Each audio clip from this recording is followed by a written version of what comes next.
Alright, panoorin nyo to. Isa ito sa nagpanalo kay dating President Donald Trump na ngayon ay presidente uli ng Amerika. Yan, panoorin nyo to. Whether we are black or brown or white, we all bleed the same red blood. And we are all made by the same Almighty God. As long as we remember these truths, we will not fail. Nobody can beat us. Nobody.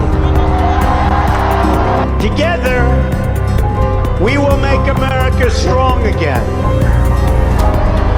We will make America wealthy again. We will make America proud again. We will make America safe again. And we will make America great again. Well, mukhang hindi nagbibiro si President Donald Trump dito. At ang balita pa nga ay nanganganib ang mga kababayan natin doon ng mga undocumented.